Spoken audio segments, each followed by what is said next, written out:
Boa tarde a todos os alunos. Espero que estejam todos muito bem. Vamos retomar então as aulas de filosofia, esse itinerário sobre a filosofia moderna. Eu sou o professor Paulo Roberto, sou formado em filosofia, com mestrado na área de filosofia. Minhas linhas de pesquisa, ética e filosofia da religião, e eu vou conduzir vocês nessa análise filosófica acerca daquilo que são os temas principais da filosofia, em especial hoje filosofia moderna, empirismo e racionalismo. Embora essas linhas de raciocínio filosófico surjam no início da modernidade, no século XVI e XVII, o empirismo e o racionalismo são discussões filosóficas já existentes desde o início da própria filosofia. No racionalismo, nós encontramos a fonte platônica do idealismo platônico e no empirismo a filosofia do próprio Aristóteles. Então, a fonte do racionalismo e do empirismo moderno são encontradas na Grécia Antiga. Logicamente que o empirismo e o racionalismo que nós iremos tratar hoje, eles vão ter algumas especificidades. São respostas à filosofia medieval da era anterior à modernidade. Quando se trata de uma filosofia medieval, nós estamos falando de uma filosofia da especulação, uma filosofia onde prevalece a substância, a ideia da metafísica é muito forte. Então, a preocupação que vai surgir diante dos modernos é justamente o conhecimento. É o conhecimento humano que é, digamos, o ponto principal da filosofia moderna e da sua preocupação. E a essa reflexão sobre empirismo e racionalismo, o método de investigação que a filosofia propõe não só para si mesma, mas para a ciência, surge em meio àquilo que foi a revolução científica, na qual o ponto central da revolução científica foi justamente a proposta do método experimental. É preciso experimentar a partir de instrumentos que possam fazer com que o conhecimento seja acessível a qualquer ser racional. E aí eu trouxe até para a gente iniciar a nossa discussão uma frase famosa do filósofo Francis Bacon, que é um dos representantes do empirismo moderno. Saber é poder, né? Com essa imagem aí da lição de anatomia do Dr. Van der Meer, de 1617, que retrata muito bem essa ideia da época. Saber é poder, ou seja, a partir do conhecimento, em especial o conhecimento empírico, eu tenho as condições de poder dominar a natureza, a si mesmo, o mundo, a sociedade, a política. Então, não é possível falar de ciência, não é possível falar, como vocês veem aí na imagem, né, a medicina, a dissecação do corpo, uma aula de anatomia, sem essa revolução científica e filosófica. ou seja, sem o empirismo. Então é o empirismo que vai dar essa ideia de que é possível experimentar e de que a experiência é o centro do conhecimento humano. Então, como eu disse anteriormente, é o conhecimento humano, né, que é o centro da própria filosofia moderna, ou seja, a reflexão sobre as fontes do conhecimento.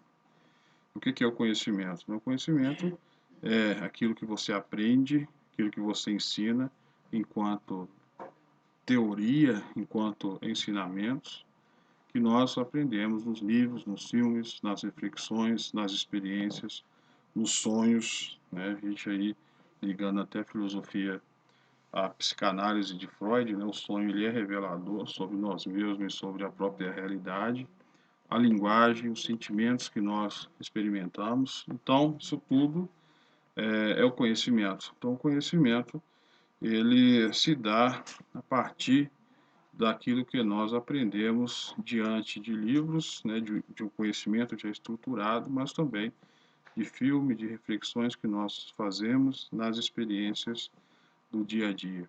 E, como eu disse anteriormente, a filosofia interna gira em torno da origem do conhecimento, como o conhecimento é formado e adquirido através do homem.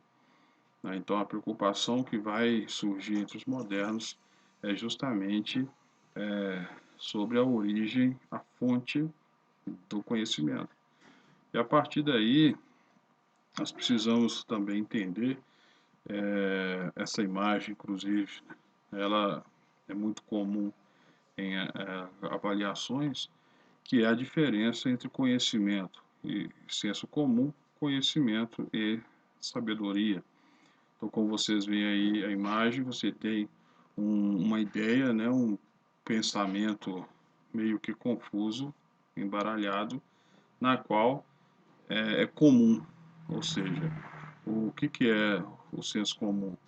É uma espécie de conhecimento, mas é um conhecimento que não possui nenhuma verificação e que as pessoas em geral acreditam e, e têm a mesma ideia e consegue até mesmo produzir e reproduzir esse conhecimento. Então, o, o senso comum ele é muito usual em nosso meio, ou seja, são as crenças, né, que não há uma prova que aquilo existe, não há comprovação, mas isso é difundido entre as pessoas. Conhecimento e sabedoria, né, conhecimento, como vocês viram, ele se dá a partir das experiências, das leituras que nós realizamos. Então, o conhecimento ele é científico, ou filosófico, ou até mesmo religioso, e a sabedoria ela se dá a partir da própria experiência vivida. Então, eu diria que se dá a partir das próprias virtudes que as pessoas elas vão adquirindo, né? A sabedoria é, de fato, uma virtude, né? Então, muitas pessoas elas trazem um conceito unânime entre conhecimento e sabedoria, obtendo o mesmo sentido e significado, mas são conceitos diferentes. Ou seja, o conhecimento é aquele conhecimento científico, né? Aquele conhecimento filosófico. E a sabedoria, digamos, é o conhecimento que nós adquirimos durante a nossa vida. E o conhecimento e a sabedoria estão relacionados porque a sabedoria é quando você aplica um tipo de conhecimento em sua vida prática, né? Então, o cientista ele não vai aplicar o seu conhecimento que ele aprendeu dentro da universidade ou dentro das suas experiências em todos os sentidos de sua vida. Isso não é possível, né? Então, em cada prática que ele realiza, ele vai ali atualizar um tipo de conhecimento. Isso é ter sabedoria, é saber usar o conhecimento, o momento de usá-lo. Então, isso para a gente ter uma ideia do que é o conhecimento, do que nós estamos falando, no fundo, sobre a sua origem, né? As formas tradicionais de conhecimento, que é o assunto central da nossa aula de hoje, as correntes do racionalismo e do empirismo, né? São correntes que surgem na Idade Moderna.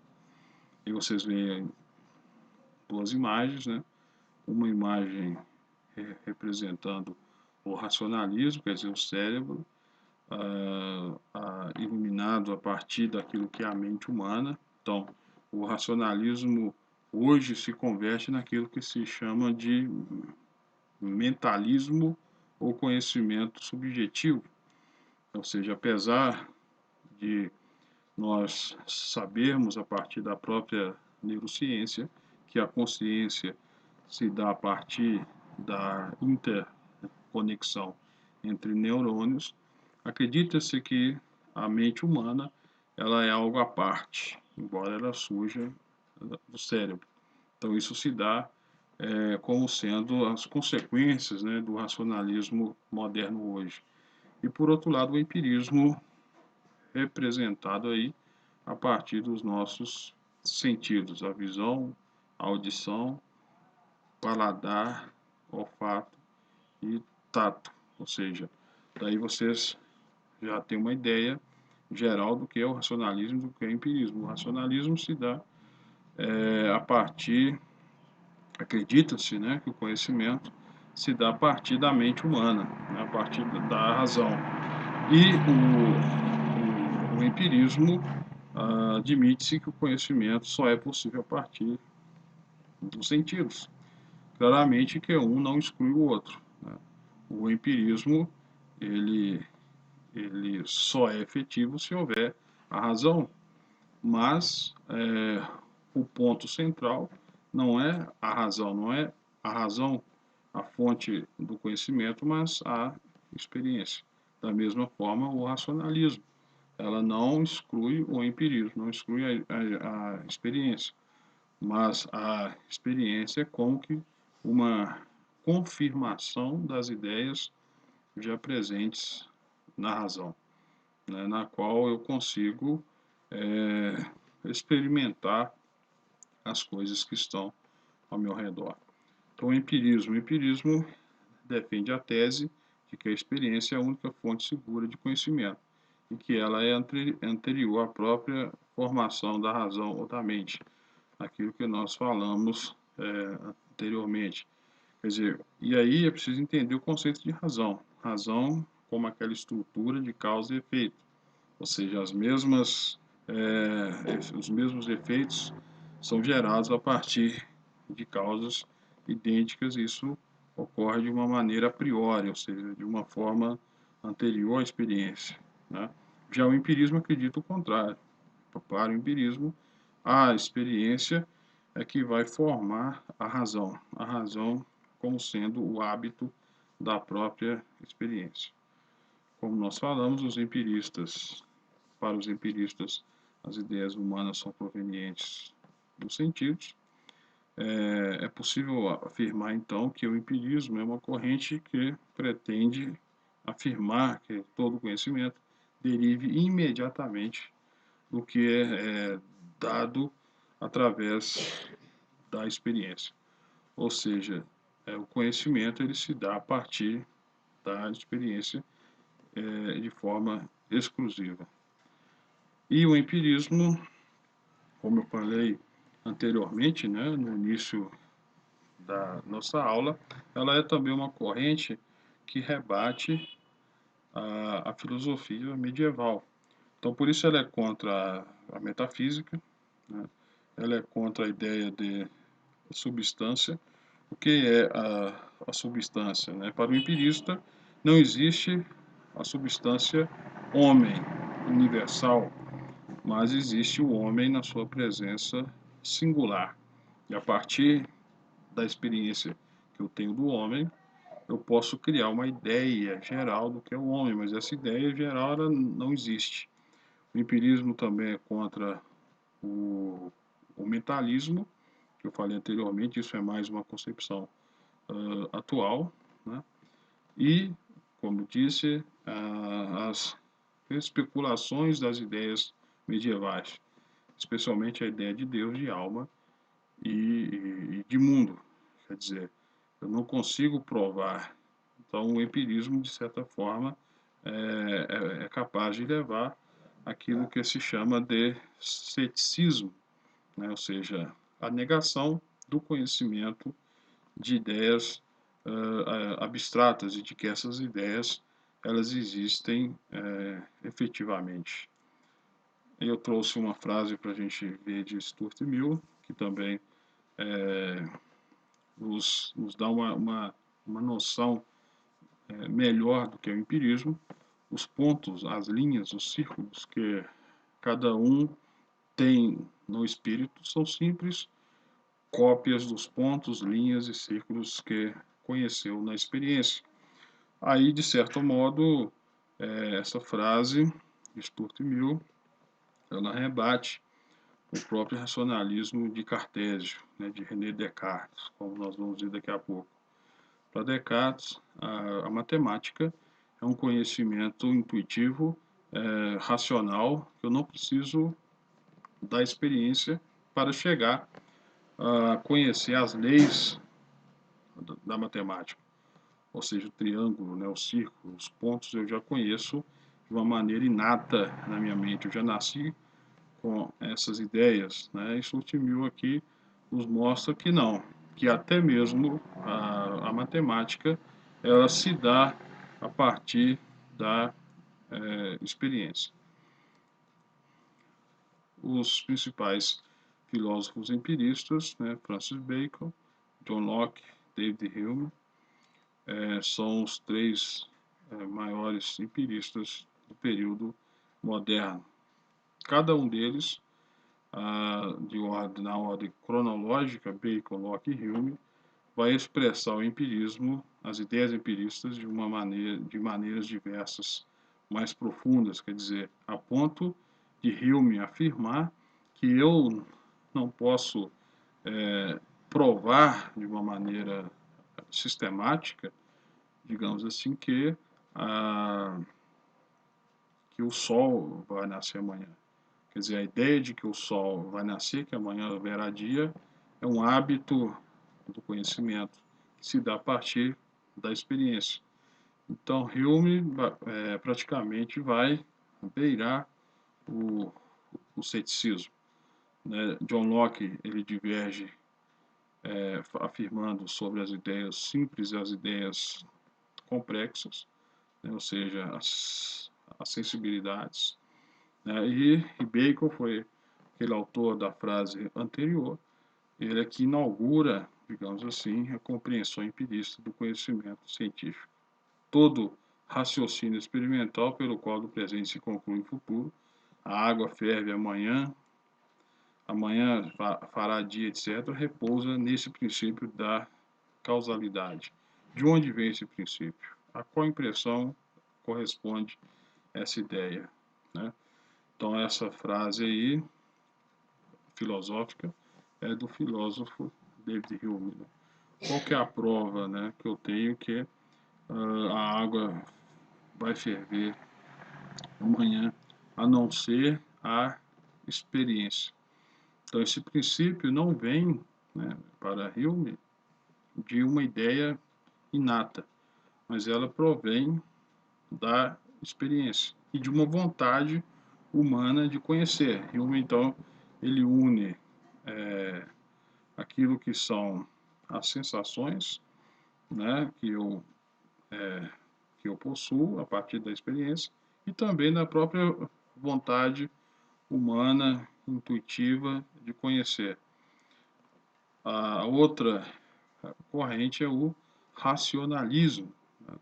Os racionalistas não negam o empirismo. Negar o empirismo seria negar até mesmo o próprio corpo, né? Mas acreditam que ele não possui valor científico. Lembremos de Descartes, quando ele fala que os nossos sentidos nos enganam, limitando-se a uma simples opinião enquanto o verdadeiro conhecimento é aquele que for logicamente necessário e universalmente válido. E aqui eu destaco a ideia da lógica. A lógica ela é dedutiva, ou seja, o conhecimento dedutivo é aquele que parte de uma premissa universal e é aplicado aos singulares, aos particulares. Para essa corrente, só a mente humana é capaz de conhecer a verdade, pois o conhecimento inclui a existência de ideias inatas, ou seja, que existiram no homem antes de qualquer experiência. Aí, como eu falei anteriormente, encontram-se as ideias da matemática, as essências do mundo que nós conhecemos, a essência da própria física, as ideias de Deus, de alma e de mundo, isso tudo está presente em nós desde que nós nascemos. Então são ideias inatas, são ideias a priori, como nós falamos aí, ideias metafísicas, substâncias, verdades eternas que estão presentes a nós. E aí eu trouxe uma imagem do Chardin, Jean-Samuel Chardin, chama Os Atributos das Artes, de 1766, na qual é um autor francês, uma obra francesa, lembrando que o empirismo ele é originário da Inglaterra, né? Daí a gente pode fazer uma ligação com a própria Revolução Industrial Inglesa, e o racionalismo ele é francês, ele surgiu na França. Então, quando você lê um texto de um filósofo francês e um filósofo inglês, você nota já de início a diferença de método, a diferença até mesmo de vocabulário. E eu trouxe a questão artística francesa como aquilo que vai representar a mente, como aquilo que vai representar o racionalismo. Então, o racionalismo ela é essa doutrina que vai afirmar a razão, né? Considerar que a razão é a fonte de conhecimento e justificação. As características, né, o primeiro, o fundacionismo, ou seja, o racionalismo vai na essência da coisa, ou seja, a pergunta o que é a coisa, né, o que é aquilo que se conhece. A razão é fonte de certas verdades e a razão ela possui faculdades. Quais são as faculdades? O entendimento e a vontade. Então, é na razão que as verdades já se encontram e é na razão que encontram-se as faculdades humanas.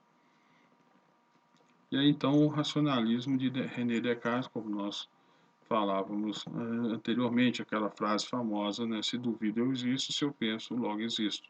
Então, René Descartes, ele vai ser de extrema importância para a ciência, porque ele vai introduzir o método filosófico científico, na qual a sua pretensão é de mostrar que o conhecimento precisa ser indubitável e claro. Ou seja, antes de nós falarmos sobre os objetos do mundo, nós precisamos nos preocupar com o conhecimento, o valor do conhecimento.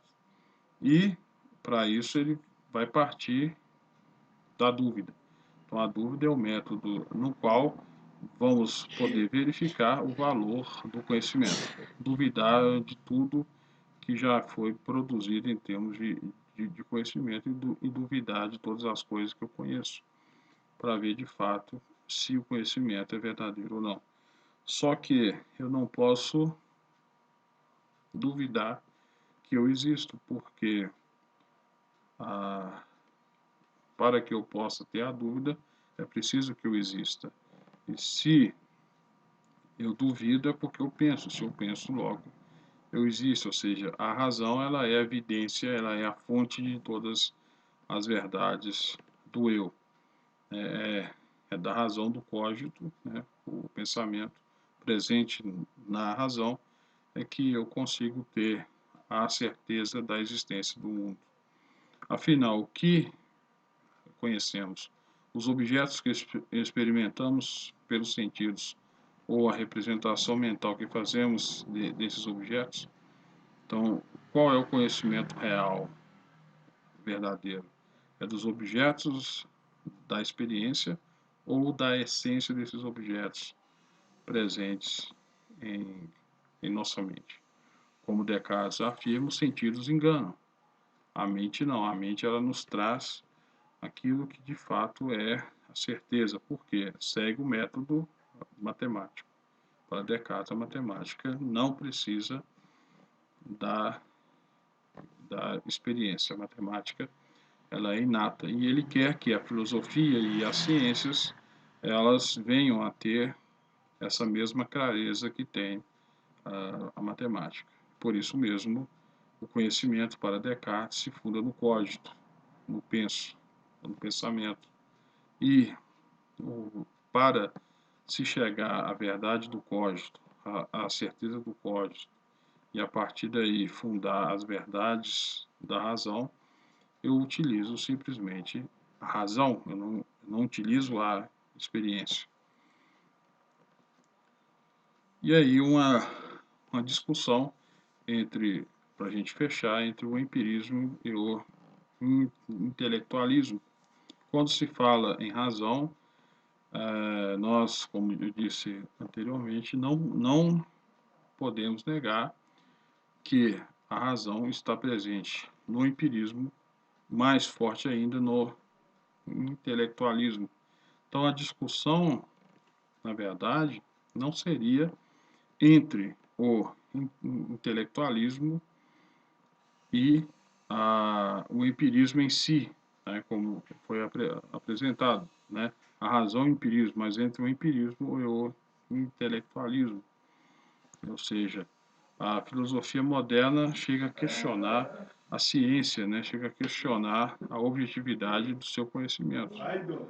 E por isso mesmo o intelectualismo e a experiência, elas entram em choque na própria modernidade. Né? Então, o fundamento do iluminismo ele é a junção entre o racionalismo e o empirismo que busca, né, criticar ao sistema medieval e, a partir daí, ser possível transformar a sociedade através da ciência. Então, nós podemos dizer que a Revolução Francesa e a Revolução Industrial foram viáveis e possíveis a partir dessas duas grandes correntes de pensamento moderno. Uma boa tarde a todos e até a próxima.